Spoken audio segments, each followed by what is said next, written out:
Welcome to our podcast. We are so excited to have you along for this journey. My name is Madison, and I'm the Executive Director of Peace Restored. I'll be your host as we discuss mental health and faith in our podcast, Seeking Healing, Finding Hope, which is a production of Peace Restored, a 501c3 nonprofit located in Indiana and serving women everywhere. Today in our podcast, we're going to be discussing the topic of coping techniques and the value of journaling.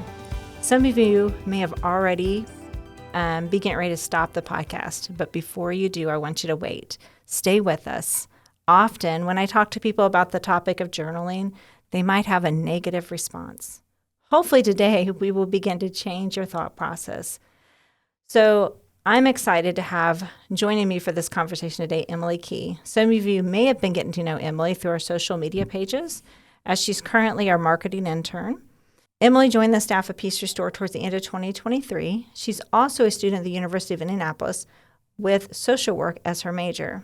Beginning later this year, Emily will also be working with us as a social work intern, and we are thrilled to have her with us on staff and joining us in the studio today. Welcome, Emily. Thank you very much. I'm very excited to be here today and talking about coping and journaling. Yeah, it should be a good topic.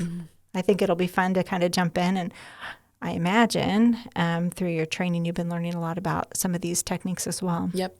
Yes, I have. So it'll be good. I'm really looking forward to today's topic. When I think about teaching on coping skills, it feels really empowering to me. When you think about that topic of coping skills, what's a word that kind of pops into your head? Yeah, for me, I think of the word like adaptation, and there's a lot of like things you can look up on the internet about this is how you can cope or like certain strategies. But I feel like even throughout my life, it's really more what you can take from those and adapt to yourself, because you're not going to be able to use the same coping mechanisms for every situation all throughout your life. I feel like as I've grown and matured, different things work than when I was like a teenager. And so I feel like adapting it to your certain situation and your like period of the life that you're in is kind of what I think of when I think of coping skills. That's really good. That's great. Great things to think about. So as we're going to be talking today about coping and journaling, hopefully you're still with us, and I hope you stay with us through today's topic. So let's just start really basically with, let's define, what does it mean to cope? If you were to think about the word coping, Emily, how would you define that? I would define it as not necessarily solving your issue, but learning how to live with the issue. I feel like a lot of people's trauma or maybe mental health issues, it's not so easily solved, where you can go into a few therapy sessions and wipe your hands of it.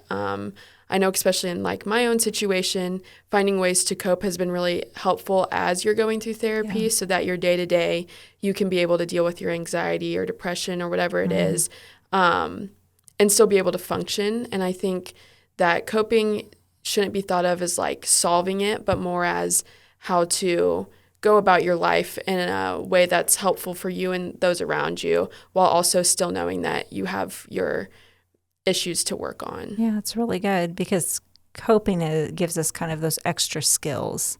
Or often, if you've been to counseling any amount of time, you might have heard your therapist or counselor use the term your toolbox.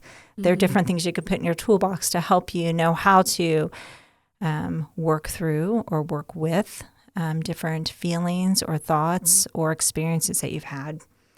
So I love how you talked about doing that in conjunction with your therapy or with whatever you're going through, your experience, because like you talked about how we don't always get to be 100% free from whatever we've been through. Sometimes, whether it's the memories, the thoughts, the ramifications of our experiences, sometimes they stick with us.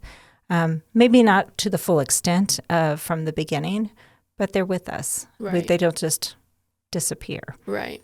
Therapy's not magic. No, unfortunately not. Wouldn't it be nice? Yeah, it would. So when we think about, we've defined coping, then probably the next thing we think about is, why do we need to cope? What are some, and you've kind of already touched on some of those aspects of why we need to cope, But let's kind of go over that a little bit for those who are listening, because we're trying to really help build that bridge to help people understand not only what is coping, but why do we need to have the processes and tools to learn how to cope better. So when we think about that, what are why do we need to cope? Yeah, I think the first thing that sticks out for me is when you have like a trauma response to something. So I know we've all heard of like trigger warnings and things like that. So that's kind of what I think about when I think of the word coping, is like if you have some sort of trauma that if you hear about a situation or you read something or you're even in a certain situation, and then you start having like anxiety, provoking thoughts where you start freaking out, having a little bit start of a panic attack, something like that. Having quick things at your discretion to use that will help calm you down and like regulate yourself again is kind of the first thing that I think about coping, which is probably more of the extreme side of coping, like right when you're having maybe a panic response or something like that to a situation. I love that word regulate that you just used, how you talked about how that coping can help you regulate whatever's happening within you, because especially when you're talking about somebody from that trauma standpoint, right? There's usually some major trigger that's happening, and that trigger incident is making you not feel like you can cope or you can stay within that space. So if we have techniques to learn how to cope, then it helps to regulate. It helps us to be able to kind of come back to center. And I think that can look a lot of different ways as well. I know like having some trauma, like some sorts of trauma, it's like a very specific situation that can make you feel like that. Or maybe less intense would be like something where you're in a relationship with someone and they like say a certain thing that makes you feel like something that someone said to you before that has traumatized you. And so even in those situations where it might seem more minuscule, it is really important to have ways to cope with that and to tell yourself, like, I'm not being crazy. There's a reason I'm feeling this way. And being able to put yourself through like whatever coping mechanisms that you have to get you back level and at a homeostasis, if you will. Yeah, no, that's great. As you're talking about this, just reminded me of an article I just wrote for our website on, feelings aren't facts, and I'm kind of thinking back on that as we have those feelings or those triggers, when you're talking about the coping mechanisms, it's helping you bring you back to center and know what that homeostasis is for you. Because sometimes what happens when we're triggered, those feelings get to be so big that they feel like they are our reality. And it doesn't mean we want to ignore them or we want to minimize them. But what it means is sometimes there's some things we need to work through, and that's where the therapy component comes into, where we need to go into counseling so we can work through that or have a safe person to process through that with them. But I love that idea of us being able to cope and cope well, because we don't want our feelings to be the things that lead us, because that can happen really easily when we're in that heightened space. Right. Yeah. And I think that's why, I know we'll touch on later, being able to know when you need to cope is kind of half the battle. I know there's been lots of situations where I start getting like panicky, and then like one thing leads to another and you're down the rabbit hole of having terrible anxiety and being kind of stuck in your path. And I think if I had known in those situations before I went down the spiral of like, this is when you need to use this skill, it could have saved a lot of worrying and being stressed out about things that are one-off situations that, there's no reason to have to worry about those. So I think even realizing when you need to cope is really important too. Yeah, that is good, because we do need to realize when we need to cope, like what situations are going to bring that up, what's going to, because we may just think, coping mechanisms are for the really big, like if we've been through some major trauma, some major catastrophe or crisis, or maybe even like a natural disaster. I'm thinking about, we've had here recently, and the time that we're recording this, there's been a lot of storms. And so some people might go, somebody who's been through a major storm, they are, like a tornado or something where it's wreaked devastation, they might need coping mechanisms. Right. But it's not always just those major situations. Mm-mm.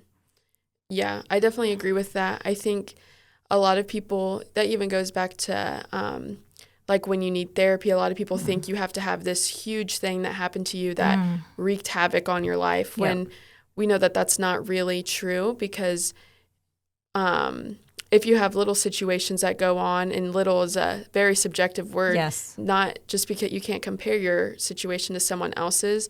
And so I think that's kind of the same with coping, is even if other people might be having, terrible, terrible issues, your issues are still valid, and coping is still valuable to you as well. Yeah, because I think that's a great point, that we don't want to compare, like my stuff's not as big as your stuff, or your stuff's bigger than my stuff, or whatever, however we want to qualify that. Right. Because it's each person, it affects them differently, and different people have different naturally built-in coping mechanisms that make them that it makes it more, I guess, able for them to process through that difficult moment, as opposed to others. And they might have had other multiple traumas or multiple events right before that, or earlier on in life. So there's a lot of compounding factors that change why and how those experiences affect us. So it's really important that we don't compare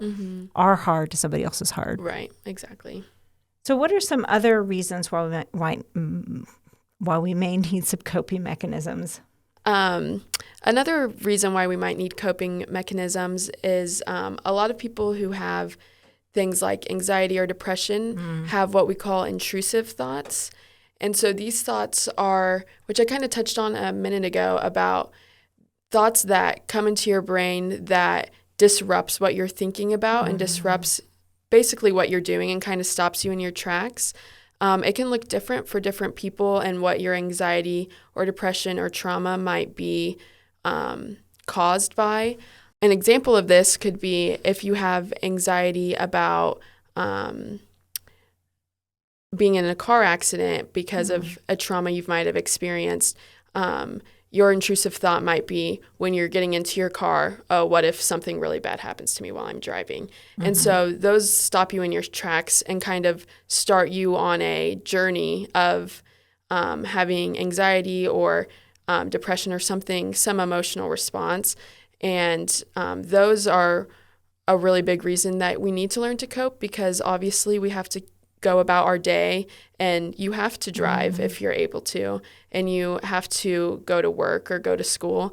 And so you have to be able to cope with those to be able to do those things. Yeah, that's really good. So being able to know what to do with those intrusive thoughts, how to cope with them, regardless if it's a day-to-day activity or if it's something that's related to a major trauma, or and I hate to just use the word major trauma. The word trauma, I think in general, regardless of how major, or if we could put the word minor with trauma, however you want to qualify that, no matter where on the scale, we should say, that trauma falls, you may have intrusive thoughts. And even if you haven't had a trauma, sometimes, like you said, with anxiety and depression, those thoughts just pop in. I'm not good enough. I'm not valid. All the thoughts that can pop into someone's head. And you need to know what to do in those moments. Because if we sit in that space long enough of thinking, I am not good enough, I shouldn't be here, nobody cares about me, where do you think those thoughts might lead over time? Right. Somewhere not great. Yeah. It may not take you down a great path, right? It may take you to someplace a little bit darker. And if that's something that you struggle with, right? If you're listening to this and you struggle with intrusive thoughts, you're like, man, I've tried all the things. Well, I encourage you to keep listening, and hopefully the things that we talk about today will be helpful. But if they're not, if you're not able to put those to practice, reach out to someone and ask for help. You can go to our website, peacerestored.net, and you can reach out. If you are a female over the age of 18, we'd be happy to meet with you. If you're not and you're looking for help, we'll do our best to connect you to other resources in the community or your community to see how we can assist you. But you don't have to be alone if that's something you struggle with. And because it can feel very overwhelming if you struggle with intrusive thoughts. Right. And they tend to get scary really fast because one thing leads to the other in your head, and you're able to make these jumps that seem logical to you at the time that when you look back, you're like, why would I jump to that conclusion or go to that place? But at the time when you're spiraling down, it seems like that's the only logical thing is that this terrible thing would happen, or I'm not worthy, or, whatever form that might take. So I think that's another reason why people are maybe not as public about having intrusive thoughts, because I know in my situation, like it's scary, like where your brain jumps to. Yeah. And so like saying it out loud or even admitting that you're having those thoughts is I think sometimes hard because it's being very vulnerable. So yeah, it can be. I think as I'm listening to you talk, I'm wondering if it might be helpful for our audience if they understand a little bit about the anatomy of the brain. Because when we think about intrusive thoughts, we think about, man, I just should try to think better. And when we are having an intrusive or an emotional response to something, so those feelings are getting heightened, we're having a thought, well, a lot of times what's happening is the emotional center of our brain, which is known as the amygdala, is what is being kind of turned on or heightened, if you will. And when that part comes on and gets activated, our frontal lobe, which is up here, doesn't activate. It's not on. And so we're not able to process our thoughts the same. And so our frontal lobe is where we have those rational thoughts, those thoughts of, how do I, do the next thing, right? So we can think through the steps, we can process through things rationally. But when our emotional center is activated, our rational thoughts don't activate the same. And so that's why a lot of times when we have those intrusive thoughts or we're being triggered, our thought processes change. And so that's when we learn those coping mechanisms. What's happening is our frontal lobe is being reactivated. So our amygdala or our emotional center can kind of calm down and be able to let your brain do the work that it needs to do. So I think that's really important because sometimes we can get so fixated on, I should just be able to do better. But it's anatomy of the way our brain works. And our brain's designed to do that because when we are in a place of anxiety or trauma, so for example, if there's a trauma that happens, so let's just say you're walking across the street and a bus is hurling at you. You don't want to stand there and go, now that bus is traveling at 60 miles an hour. If I take 5 steps, how quickly can I get past the bus before it hits me? No, right? Because you're probably going to get slapped and you're going to become a pancake if you're sitting there just using your frontal lobe. You want that emotional center to click on and go, this is a crisis moment. A trauma is potentially going to happen. I need to run or I need to freeze. So that's that fight, flight, or freeze that we hear a lot. We want one of those things to happen because our body needs to respond quickly. But when sometimes our brain could continue to have that triggering thought that happens and takes us back into that. And that's where we need to learn that coping mechanism so we can teach our brain to go back to the natural, as you used, homeostasis that we want to have, and to be able to have that frontal lobe turn back on to where we can have the rational thought, because then we all of a sudden see things differently. We're able to kind of slow it down. Because I think when your fight, flight, or freeze kind of turns on, things go really fast. They do. And if you're able to reactivate the frontal lobe, like you were saying, it's kind of taking a moment to be like, okay, let's be logical here and let's talk more sense into what these thoughts that I'm coming out with. So we can kind of combat the feelings versus with the reality, if you will. And so when we're in that frontal lobe, we can really think through that. And it's really important to be able to do that. It's good that we're talking through how we can do that. Because sometimes these thoughts can also, as you've kind of indicated, they can come in those waves, if you will. They're not always here and always gone. So you want to talk a little bit about how that kind of ebb and flow with us? Yeah. So I think too, we've kind of talked about like you could get triggered that can have these intrusive thoughts be triggered into your brain. I think There's also maybe for some people, maybe certain times a day or maybe around certain times of year. I feel like it really is different for everyone and kind of depends on what your situation is. But with it coming in waves, it is manageable because you will have times where you're feeling completely fine. And I think that is the other thing that makes this so hard is like people are living their day to day and they're completely fine. And then they have this one moment that's super panicky, scary, and then you're just fine again after it passes or the anxiety passes. And I think that's why this topic is hard too, for people to realize that they may need therapy or they may need counseling and learn how to use coping skills because it does usually come in waves and you're not consistently always in like the fight, flight, or freeze mode. And so I think while it can be negative, coming in waves is also good because it gives you time to come down from it and to learn how to use the coping skills to kind of use it next time it happens. Absolutely. Now, I will just say that if you're in a state where somebody might be listening like, man, I feel like I am always in there. I don't get the waves. It's like a constant. Please, again, reach out for help. It's good to talk to somebody through that to help process through that, to find out what's going on so you can get more to a different level.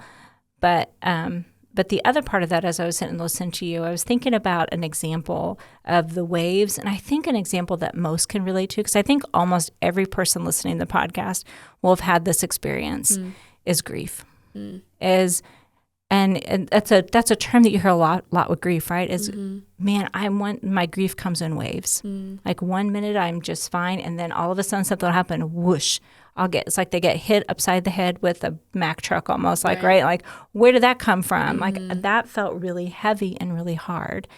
And so that's kind of a little bit what you're talking about with those the feelings coming kind of those waves. And I think hopefully it's a good example that most of our listeners can relate to. Right. And I think it's also encouraging because waves come and they go. And so that it kind of demonstrates that like your feelings and your thoughts don't make you who you are, and that whatever is coming and feels like so overwhelming will eventually pass. And I think that can be encouraging too, that you're not going to be stuck in that feeling. So let's let's pivot the conversation a little bit, and let's talk a little bit about some examples of different types of coping mechanisms. We're going to start with unhealthy first, and then if we don't get into it in this podcast, we'll talk about in the next one about healthy coping mechanisms. So let's talk a little bit about some examples of unhealthy coping mechanisms. What would be one of them that you would think of? Yeah, so I think one thing is a lot of us who do have to use coping mechanisms feel like there's some sort of hole in their life or that something's missing. I think that can come in really any sort of form, and kind of going on grief. It can be from that, or like grief of a relationship. If you lost someone close to you, a breakup, a divorce, something like that. And so I think a lot of people feel that hole in their life and begin trying to fill that with healthy things or unhealthy things. One example of this could be clinging to a specific person.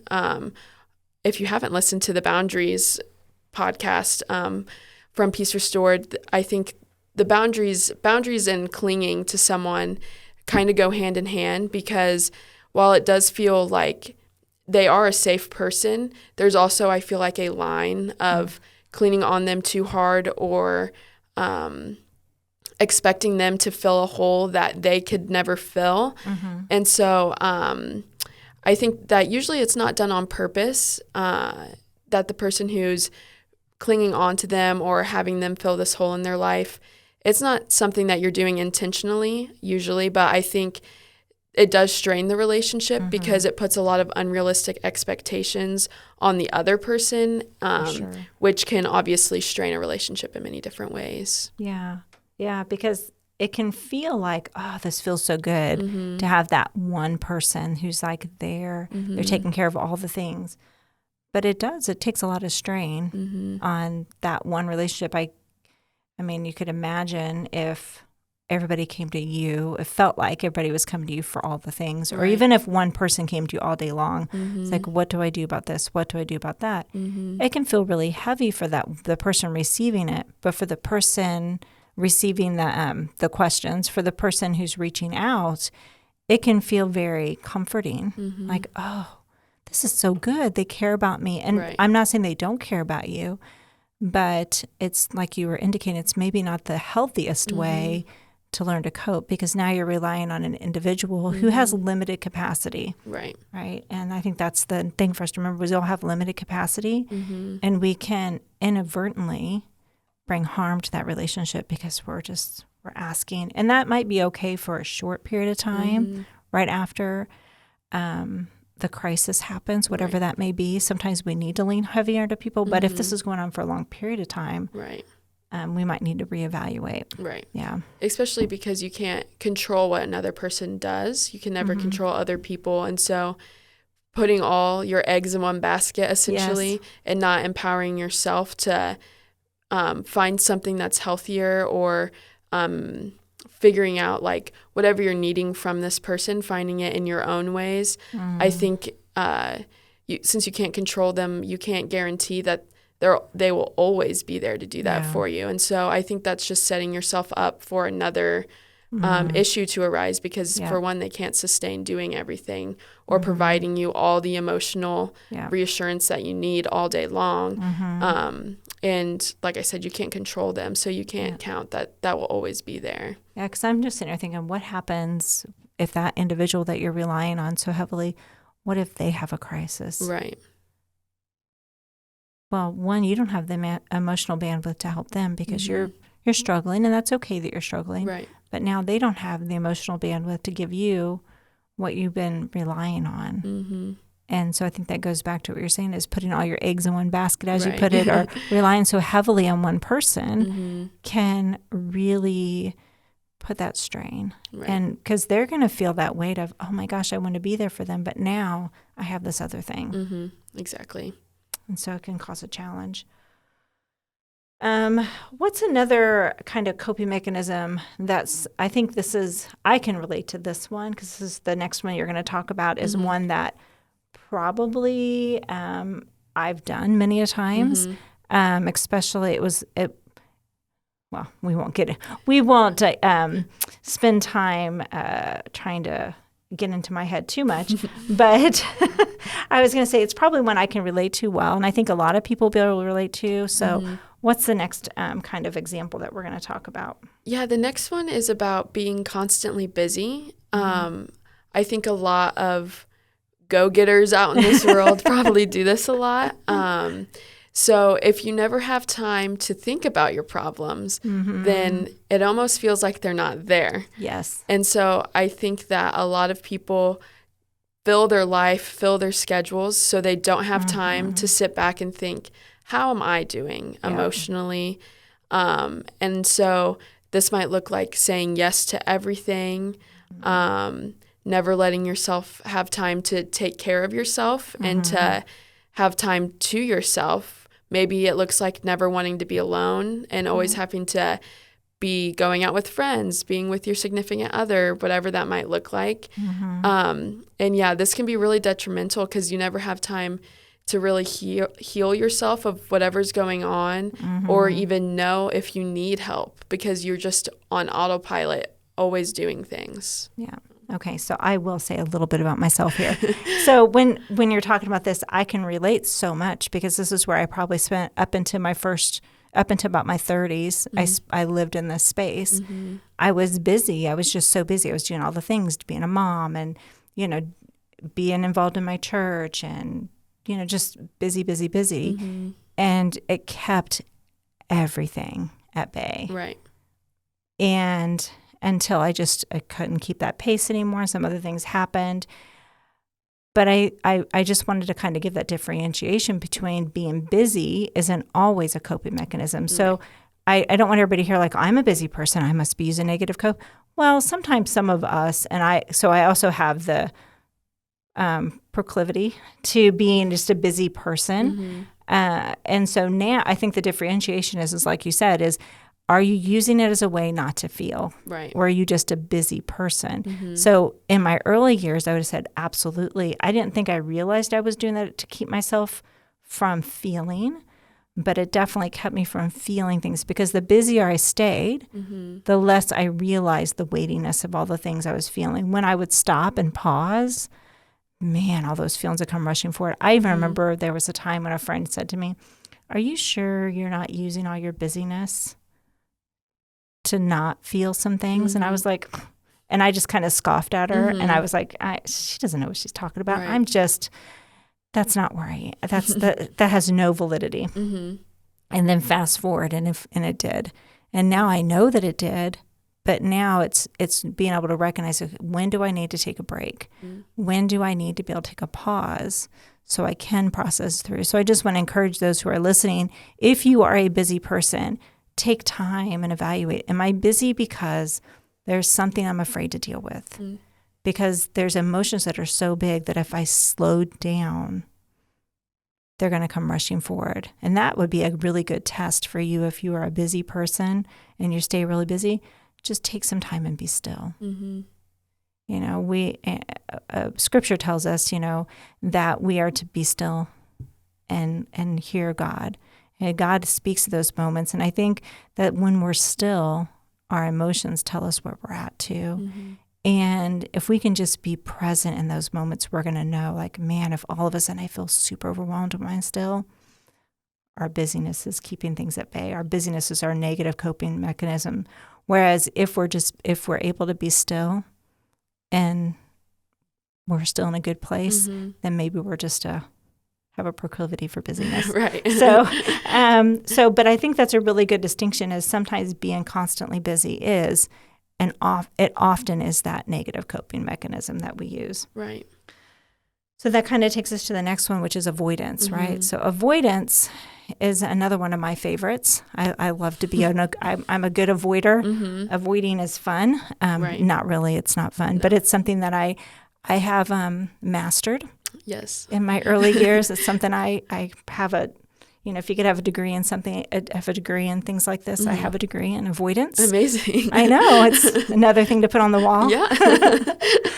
So can you talk about some of the things that come along with avoidance? Yeah, it's kind of along the same lines as always staying busy. Basically, you are avoiding your root issue at all costs. So you're not going to talk about it. You're going to pretend that it's not an issue. You're going to deny that you're feeling the things you feel just so that you don't have to deal with it. And I think I feel like staying busy and avoidance kind of go together, because denying it, you'll be able to, by denying it, you are able to avoid it, and to avoid, if you put things in your life where you're always doing other stuff, you can easily avoid it because you're not thinking about it. Yep. So I think they do go hand in hand really well. They do. They do.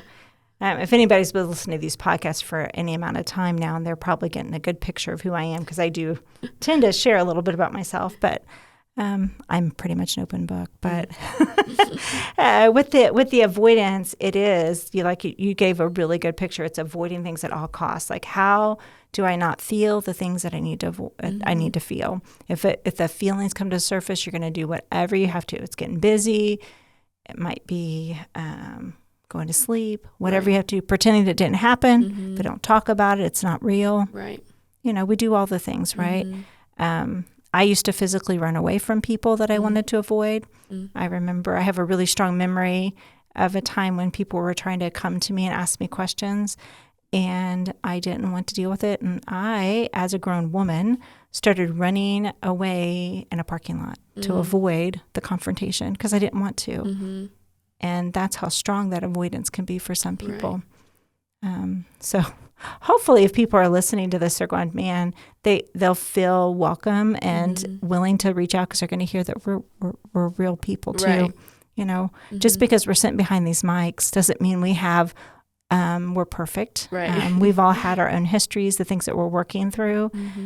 So hopefully people, if someone's listening to this and like, man, this is my story. I am an avoider. I'm a busy person, whatever it is, however, I struggle with anxiety, whatever your struggle may be, please, again, I just want to encourage you to reach out for help. If you're not ready to reach out for help, maybe listen to some more of our podcast, or, maybe find a good friend that you can talk to in the short term, something. But don't feel like you have to sit alone, right. Or go to our website has lots of resources on it too. So just please go and find something to help you take that next step, whatever it is for you. Right. I know that was huge for me when I finally was able to just let somebody know I needed help. Half the battle. It is just admitting like, I need somebody to help me, and to be okay with that. Right. Because I think we start out in that as sometimes it's scary just to say, I'm not in a place that feels maybe safe or secure. I need somebody to help me through this, and that can feel really scary. Right. Especially if you come from, I know a lot of Midwestern culture, and it's ignore it and pretend that it didn't happen, and you'll be okay. It'll be fine. And we all know that that is not the best choice, and that it's better to confront the problems and work on them and talk to people and get it out there, because it's better than just holding it inside of yourself. Yeah. I like a phrase I like to say is, you either have to deal with your stuff or your stuff will deal with you. Exactly. Yeah. Exactly. And that's, and I hope people understand what that means. It's like, if we don't deal with that, right? If we don't deal with what's inside of us, eventually it's going to come to the surface. Right. It's, in one way or another, whether it's going to come through anxiety. Some people end up developing different physical aspects, health issues, because we are a whole person, and we're not like our emotions are part of us over here, our physical bodies over here. All of it's interconnected. Right. And so if we're feeling bad from a mental health standpoint, it's going to affect our physical body too. And stress is one of the largest, one of the biggest things that can affect us is stress. We don't give stress enough weight, because stress can have such a large impact on our bodies. And so I don't want to downplay how much this can help, how much this can affect us. So then that takes us really to kind of the last point that we're going to talk to from that negative coping mechanism, which relates back to our health. Can you talk a little bit about that dynamic? Yeah. So as Anne was saying, a lot of our emotional aspects of ourselves can spill over into our physical aspects of ourselves. So this can be seen in many ways. There can be really, really bad effects on your health, which looks like substance abuse with alcohol or drugs, which we all know can go bad very, very quickly, which that's one of the more extreme ones. But it could also look like sleeping too much or under or overeating. So if we don't have emotional regulation, it's going to be easy to slip into one of these categories where you're filling your emotional need with something that you think is going to make you feel better. Yeah, for sure. I think the one that most can relate to is the eating, right? Because I can be an emotional eater. That's one of my negative coping skills. I learned, I became a very good professional at emotional eating in my early years. Perfect. I got all kinds of skill sets you learn about today. And, but that did have a negative ramification on me, right? So it affected my body physically. Right. It put my weight much higher than it is now. And it became became my natural go-to. I'm feeling stressed. I need to go eat something.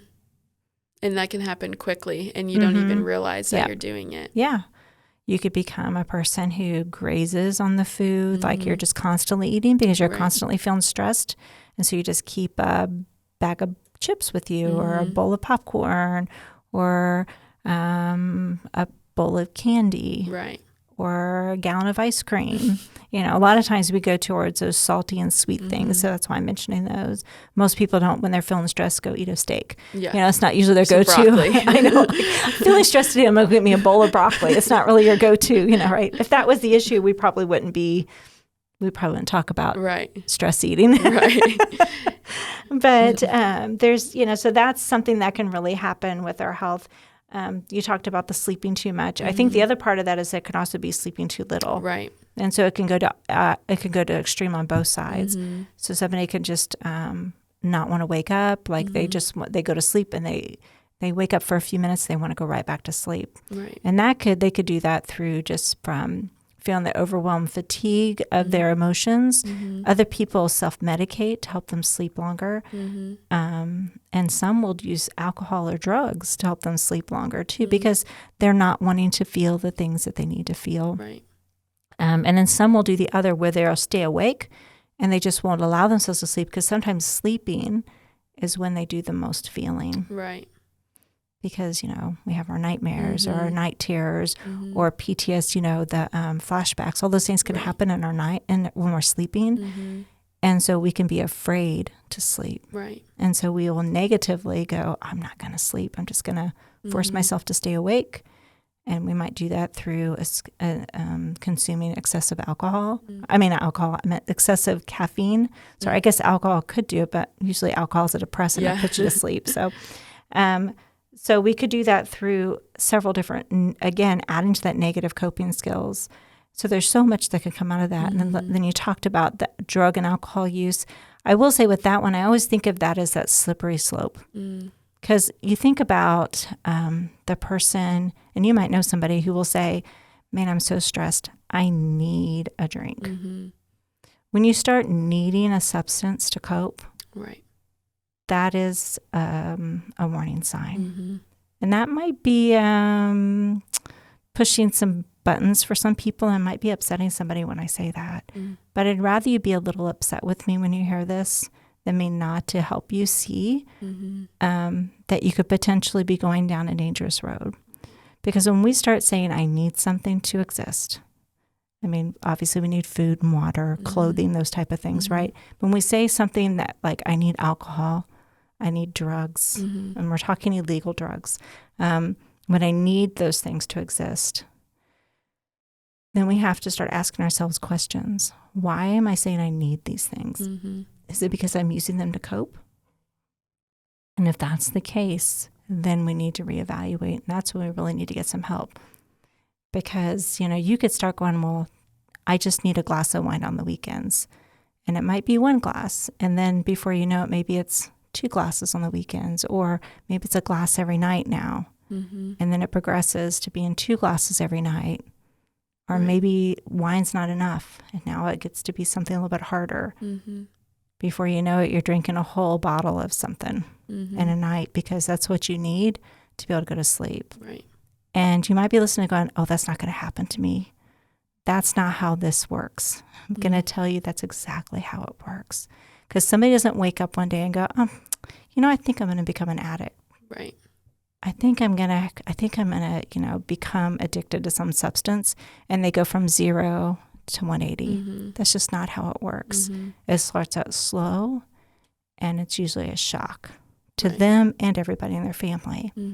So if you think, or if you're in a space where you're thinking of any substance, whether it's drugs or alcohol, food, and that could be extra food, and it could also be the purging, keeping food away, so bulimia, anorexia, all those things can be coping mechanisms for our stress levels, negative coping mechanisms, sorry. And so if you're in one of those places, you need to reach out for help. Don't think you can just do it alone. Like, oh, I can just self-manage. It's not working for you. Don't, and there's no shame. There's so many people out there that just want to help. And so we've talked a lot about negative coping mechanisms and what coping is. And I kind of hate to end at this point, but we're out of time. And so I hope that if you are listening to this, you're going to come back and listen to the next show, because we're going to kind of move it forward and talk about what can we do with some more positive sides of how can we cope. So today was a good conversation. I really enjoyed being able to talk about what coping is, because it's really good for us to lay that foundation. Right. Yeah. So thank you for joining me on the show, Emily. I'm glad that you've been here and that we could have this conversation. Thank you for having me. That's been good. Well, again, like I said, I hope everybody comes back to hear part 2 of coping and journaling. And thank you for joining us today. If you have missed any of our previous podcasts, not just today's, please check them out. You can find them by going to any podcatcher that you so choose. In the meantime, if you would like to learn more about us, go to our website, which is peacerestored.net. Don't forget to check out our show notes, where you'll be able to find links for additional content and also a few video links. We are working on an exciting project that we've been announcing over the last several podcasts, which is called our Classes on Demand. This will be an option to learn more and to dive deep into your healing journey, all from the comfort of your home. Make sure to be watching for the announcement of our release date. As we wrap up our discussion today, make sure to stay tuned, as we will continue to share with you practical ways where you too can seek healing and find hope. Join us on our next podcast, where we will continue to discuss mental health and faith. So come back next time for transformation, growth, and power. This is Peace Restored.